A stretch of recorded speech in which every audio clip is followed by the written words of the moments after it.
There was a time when ordinary American families gathered around the dinner table to savor dishes that embodied an entire era. Their flavors, textures, and appearances reflected the comfort, prosperity, and pride of a thriving middle class. Now, the snapshots of these once-cherished meals linger only in faded cookbooks, vintage advertisements, and the treasured memories of those who lived through those golden decades. Today, we'll journey back through history, exploring 20 unique foods that once made family dinners feel truly special, yet have all but vanished from our modern plates. Let's rediscover these forgotten favorites and understand what made them so beloved in their time. Number 1. Beef stroganoff, crafted from affordable cuts of beef. Canned cream of mushroom soup and dried egg noodles once epitomized a certain elevated practicality in countless American dining rooms. During the mid-20th century, supermarkets promoted condensed soups that promised velvety sauces without extensive culinary training. Housewives clipped magazine recipes and adapted them for their busy schedules, relying on pantry staples that could transform inexpensive strips of beef into a dish that felt cosmopolitan. Historical advertisements, analyzed from vintage newspaper clippings and old cooking pamphlets, frequently portrayed stroganoff as a refined meal inspired by foreign cuisine, granting a bit of culinary flair to an otherwise routine dinner. As the suburban sprawl created new shopping patterns, families trusted processed shortcuts that saved time while still evoking sophistication.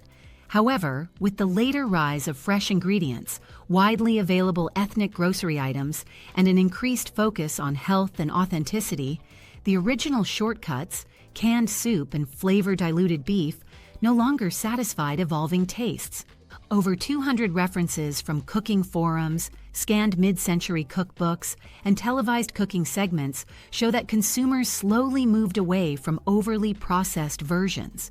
Contemporary families now experiment with fresh mushrooms, tender cuts of meat, and robust seasonings, abandoning the simplistic canned soup model. This shift rendered the old-school stroganoff style obsolete on many middle-class tables, leaving behind only memories of a once fancy, foreign-inspired meal that seemed so special yet so easy. Number 2. Baked Alaska, a show-stopping dessert that combined sponge cake, ice cream, and a flambéed meringue shell. Once dazzled guests in suburban dining rooms, hoping to appear worldly and well-heeled. Period-specific cooking demonstrations, retro dessert pamphlets, and community center baking classes encouraged ambitious homemakers to craft this delicacy for Sunday dinners or special celebrations. The notion of pulling from the freezer a perfect block of ice cream, topping it with sponge cake, then sealing it under a fluffy meringue that somehow resisted the oven's heat felt magical.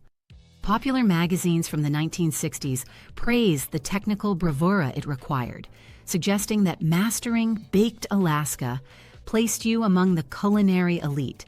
Yet as freezer technologies improved, bakeries and patisseries introduced more sophisticated sweets, and modern pastries leaned towards simpler presentations and bolder natural flavors. The appeal of this carefully orchestrated spectacle waned. People became less enamored with showy technique and more invested in quality ingredients, reduced sugar, and local produce-based desserts. Today, Baked Alaska rarely makes an appearance at family dinners, lost amid the abundance of artisan ice creams, decadent flourless cakes, and crisp fruit tarts. The once impressive fire and ice dessert slipped into the past, remembered more as a culinary curiosity than a staple of middle-class gatherings. Number 3. Beef tongue with raisin sauce, a surprisingly common dish in certain mid-20th century households, represented a time when using all parts of the animal was neither exotic nor niche. Culinary school bulletins, wartime rationing guides, and regional cooking club documents confirm that many middle-class cooks embraced less familiar cuts. Simmered for hours to tenderize the tongue, then sliced and served with a sweet and sour raisin sauce, this entree showcased a resourcefulness and acceptance of flavors now considered challenging to modern palates. At a time before global culinary diversity reached mainstream grocery stores, intense flavors were balanced by sugary sauces, and families judged dishes more on their nourishment and novelty than their shock factor. Over the years, as consumers gained access to reliably priced choice cuts, lean steaks, and skinless poultry breasts, the inclination to prepare tongue diminished. Raisin sauce, once a method to enhance and mask strong, meaty notes, also fell out of favor as fresher, tangier condiments and lighter sauces took center stage. The complexity of preparation, changing tastes, and the growing squeamishness around organ meats ultimately banished beef tongue with raisin sauce from standard dinner lineups. Now it lingers in old recipe boxes, culinary history retrospectives, and the distant memories of diners who once deemed it special enough for family suppers. Number 4. Velveeta-based macaroni and cheese casseroles, a creamy, gooey highlight of countless middle-class dinners, rose from the post-war embrace of processed dairy products designed for consistency and convenience. Advertisements in mid-century women's magazines celebrated the shelf stability, meltability, and uniformity of pasteurized cheese products. Parents, working long hours and juggling domestic responsibilities, leaned on boxed elbow macaroni, canned milk, and slabs of Velveeta to produce a rich-tasting casserole without needing culinary finesse. Community fundraiser cookbooks and 1960s homemaking classes often included variations on this dish, sometimes sprinkling breadcrumbs or adding chopped pimentos for flair. But as American palates evolved, artisanal cheeses became more accessible, and general skepticism toward heavily processed foods intensified.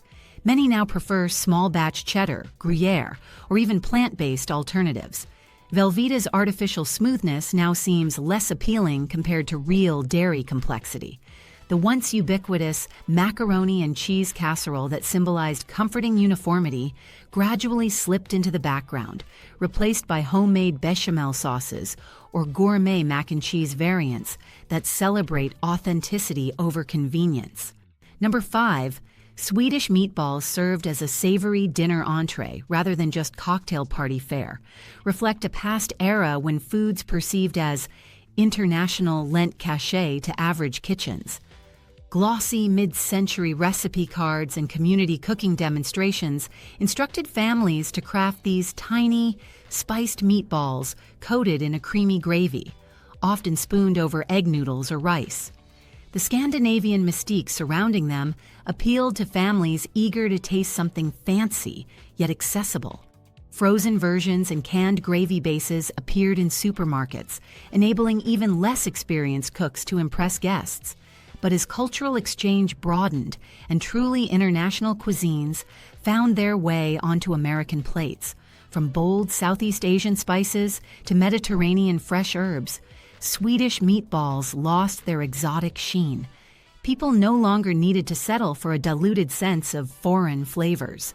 Now recognized mainly through restaurant chains or nostalgic potlucks, Swedish meatballs as a special family dinner have receded, no longer carrying the culinary prestige they once did. Number 6. Stuffed cabbage rolls, known in some regions as holubtsi, offered a hearty old-world comfort that many mid-century middle-class families embraced as a nod to ancestral traditions or a desire for filling, frugal meals.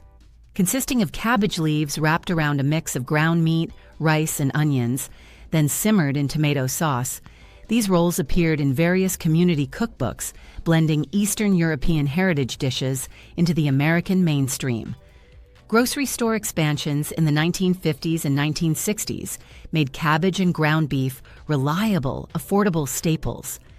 Families looked forward to the slow-cooked aroma that signaled a substantial dinner after a long day. Over time, busier schedules and shorter attention spans for lengthy kitchen prep led people to seek simpler solutions. The rise of global cuisines introduced lighter, fresher preparations, and the heavy tomato sauce, lengthy simmering, and cabbage's strong flavor began feeling outdated. While some regions still cherish them, stuffed cabbage rolls largely vanished from regular rotation, replaced by quicker, more modern dinners that better suit contemporary lifestyles. Number 7.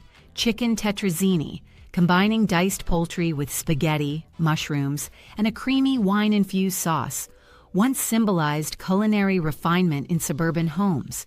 Old cooking magazines and supper club menus presented tetrazzini as an elegant step beyond mundane chicken dishes, imbuing weeknight meals with a pseudo-gourmet edge. Processed shortcuts, canned mushrooms, condensed soups, and powdered parmesan guaranteed that even novices could assemble it. This pasta-based casserole felt indulgent, a mild attempt at continental flavor. Yet as pasta varieties and authentic Italian recipes infiltrated American kitchens, the appeal of a heavy, cream-laden casserole faded. People learned to appreciate fresh mushrooms, al dente pasta, and savory pan sauces without the reliance on condensed soup. Health-conscious diners also balked at its richness. Over decades, chicken tetrazzini drifted behind an array of simpler, lighter, and more authentically Italian-inspired dishes. What once filled diners with pride at serving something fancy is now an artifact of a less culinarily adventurous era, sitting dusty in old cookbooks. Number 8. Shrimp cocktail is a central dinner element, not just a starter, once broadcasted an air of glamour and aspiration. Vintage menus, supermarket flyers, and culinary TV segments from decades ago show how shrimp, imported over long distances, were considered luxurious. Serving a ring of chilled shrimp with a tangy red sauce signaled upward mobility. Middle-class families feeling flush after economic booms indulged in this special occasion treat as part of a sit-down meal, believing it evoked fine dining sophistication. But as globalization made fresh seafood more common, and as diners demanded inventive preparations beyond simple boiling and cocktail sauce, shrimp cocktail lost its luster. With new interest in ceviches, grilled prawns, and spicy global flavors, the old shrimp ring feels one-dimensional. The once impressive dish moved from the family dinner spotlight to a relic occasionally spotted at retro-themed buffets, overshadowed by more diverse seafood presentations that better align with modern tastes. Number 9. Cheese fondue dinners enjoyed popularity in American households, captivated by the swinging, experimental vibe of the 1960s and 1970s. References found in period cookbooks, lifestyle magazines, and televised entertainment cooking specials reveal fondue's image as a communal, interactive meal. A simmering pot of melted cheese, white wine, and seasonings placed in the center of the table allowed guests to dip bread cubes, vegetables, or apples, turning dinner into a social event. Middle-class families, inspired by imagined European sophistication, invested in fondue sets to impress neighbors and friends. However, as culinary boundaries expanded and health experts questioned the heavy reliance on cheese and white bread, the novelty wore off. People gravitated towards more varied, globally influenced communal meals. Think DIY taco bars or hot pot, leaving cheese fondue feeling antiquated. The melty communal pot that once unified diners now largely gathers dust in attics, remembered mostly as a kitschy symbol of mid-century dinner parties. Number 10. Beef Wellington, once a grand showpiece for special family dinners, represented the aspiration to mimic upscale restaurant fare at home. The dish involves coating a beef tenderloin with pâté or mushroom duxelles, then wrapping it in puff pastry before baking. Vintage culinary school pamphlets, glossy food magazines, and home entertaining guides encourage middle-class cooks to try this aristocratic preparation during celebrations. Though challenging, it projected culinary confidence. However, as diners became savvier and more focused on authenticity and simplicity, Beef Wellington's fussy, labor-intensive approach felt outdated. The expense of quality cuts and the complexity of technique discouraged casual cooks. Modern tastes also steer away from heavy, pastry-laden entrees, preferring straightforward, ingredient-focused dishes. Over time, this extravagant roast fell from favor, no longer the aspirational centerpiece it once was, overshadowed by more accessible gourmet options and the rise of less opulent, more diverse dinner traditions. Number 11, Lobster Newburg, a rich cream-based seafood dish introduced to the American palate in elegant hotels, filtered down to middle-class tables seeking indulgence. Post-war prosperity and improved refrigeration meant frozen or canned lobster occasionally found its way into home kitchens. Historical cooking pamphlets, maritime-themed community cookbooks, and upscale magazine spreads showed that pouring a sherry-laced cream sauce over delicate lobster meat brought luxury within reach.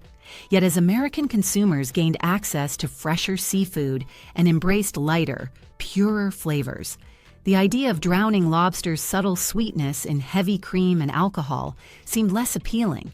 Diners discovered lobster grilled, steamed, or lightly seasoned, appreciating its natural taste. Health considerations and the appeal of minimalistic seafood preparations contributed to Lobster Newburg's demise.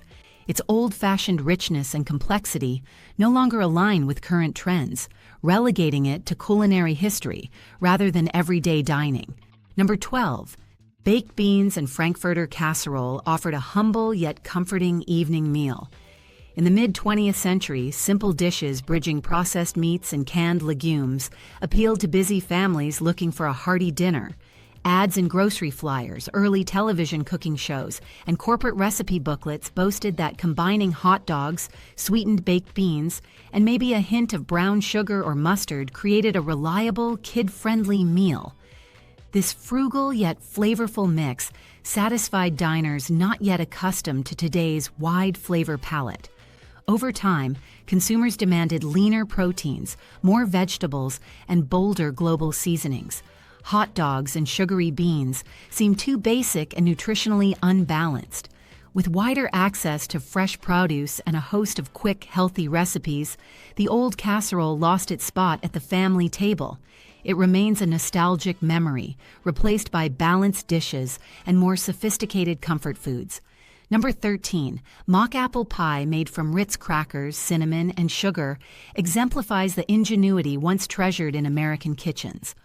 Wartime scarcity and frugal cooking habits encouraged inventive substitutes for expensive or hard-to-get ingredients.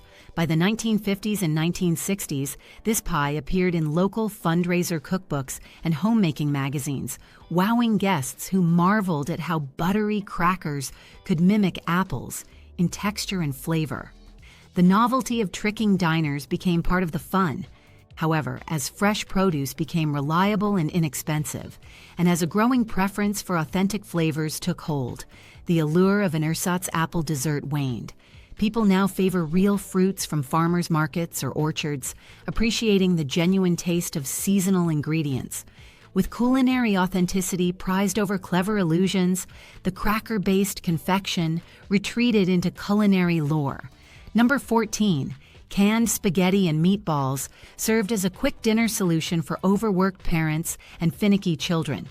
Mid-century supermarkets stocked shelves with tins of pasta, swimming in sugary tomato sauce and tiny processed meatballs. Advertisements and product labels promised a no-fuss meal that could be warmed on the stovetop in minutes. At a time before widespread Italian-American culinary sophistication, canned pasta felt like a treat, even vaguely exotic. But as Americans learned to love al dente noodles, robust marinara sauces made from fresh tomatoes, and succulent homemade meatballs, the mushy texture and bland sweetness of canned versions paled in comparison. People embraced authentic Italian flavors, artisanal dried pasta, and fresh herbs, leaving behind the tinny taste of mass-produced spaghetti dinners. The old canned staple, once a time-saving hero, fell out of favor as home cooks demanded better quality and more genuine gastronomic experiences. Number 15, corned beef and cabbage boiled dinner, long associated with certain ethnic traditions, became a mid-century family staple, embraced by a broad swath of middle-class Americans. Newspapers and church supper announcements revealed how this simple one-pot meal anchored community gatherings and Sunday lunches. The brined brisket, boiled with cabbage, potatoes, and carrots, delivered hearty sustenance with minimal fuss. It felt like an honest reflection of immigrant roots and culinary frugality. However, as food culture diversified and roasting, grilling, or stir-frying vegetables introduced more appealing textures and flavors, a large pot of boiled cabbage and salty beef seemed stodgy. Modern diners seek complexity, preferring crisp vegetables, caramelized flavors, and inventive seasonings. Corned beef and cabbage slowly became relegated to occasional holiday meals, rather than a regular dinner rotation, replaced by fresher, lighter options that mirror the nation's evolving palate. Number 16. Pot roast simmered with a packet of Lipton onion soup mix, a classic shortcut highlighted in countless recipe leaflets and home cooking demonstrations, appealed to families who wanted a guaranteed flavor boost without measuring individual spices. The packet's dehydrated onion flakes and savory seasonings promise depth and richness. By layering chuck roast and root vegetables in a casserole dish or slow cooker and sprinkling in the soup mix, home cooks churned out tender, savory dinners with minimal effort. But as culinary shows and internet food blogs taught people to develop flavors through browning, fresh herbs, homemade broths, and carefully balanced spices, the prepackaged solution lost its charm. Lipton onion soup mix, once a secret weapon for busy cooks, fell behind evolving demands for authenticity and healthier seasoning options. Now, slow-braised dishes rely on real onions, garlic, herbs, and homemade stock, leaving the old packet-laced pot roast to fade from memory. Number 17, French onion soup gratiné made from packet mixes and topped with processed cheese slices was once a novelty, introducing French sophistication to average kitchens. Vintage supermarket brochures and dinner party guides praise the simplicity of stirring a powdered soup mix into water, then ladling it into bowls, topping with bread and cheese, and broiling until bubbly. It represented a small luxury, a connection to continental cuisine that felt refined compared to plain broths, yet as authentic recipes detailing slow caramelization of real onions in butter, deglazing with wine, and using quality Gruyere spread through cookbooks and cooking shows. The shortcut version's thin, salty broth and processed cheese lost appeal. The modern diner expects authenticity, complexity, and genuine flavor development. The old packet-based French onion soup fell out of favor, a quaint reminder of a time when a name alone, French, could impress home guests. Number 18. Chicken croquettes molded from minced leftover poultry, binder, and seasonings, then breaded and fried, offered a clever way to repurpose scraps into a respectable entree. Cookbooks from the mid-20th century and homemaking classes taught thrifty methods to ensure no morsel of meat went to waste. Croquettes, served with white gravy or creamed peas, delivered familiar comfort. But as supermarkets guaranteed steady access to fresh meats, poultry scraps became less precious, and the appeal of transforming them into fried patties diminished. Diners began preferring whole cuts of lean chicken breasts or thighs, accented by vibrant herbs and spices. Health trends pushed against fried foods and thick gravies. The tedious shaping and frying processes felt old-fashioned. Chicken croquettes, once a practical solution and a comforting presence, gradually slipped away, overshadowed by simpler, fresher poultry preparations that fit modern tastes and nutritional preferences. Number 19. Deviled eggs placed on the dinner table, not just as party hors d'oeuvres, reflect a time when small delicacies completed a full meal spread. Historical family reunion menus, church picnic outlines, and homemaking magazines record deviled eggs as a savory side that added richness and protein to evening meals. Mayo, mustard, and paprika transformed hard-boiled yolks into a creamy filling. Their visual appeal and easy portability made them ubiquitous. Yet as culinary horizons broadened, salads and sides featuring fresh vegetables, whole grains, or exotic spices overshadowed these simple eggs. Health-conscious eaters aimed for lighter fare without heavy mayonnaise, and fancier starters emerged. Over decades, deviled eggs became more associated with potlucks, picnics, or appetizer trays, rather than a featured dinner element. The shift toward more globally influenced sides and the move away from mayonnaise-heavy dishes pushed deviled eggs out of everyday dinners. Number 20. Frankfurter crown roast with piped mashed potatoes exemplified the playful, sculptural approach to family dining in a past era of culinary showmanship. Depicted in novelty recipe spreads, early cooking TV segments, and pamphlets aimed at inventive mothers, lining hot dogs in a ring, securing them with toothpicks, and filling the center with creamy mashed potatoes felt whimsical and impressive. At a time when novelty carried weight and processed meats symbolized modern convenience, this dish delighted children and amused adults.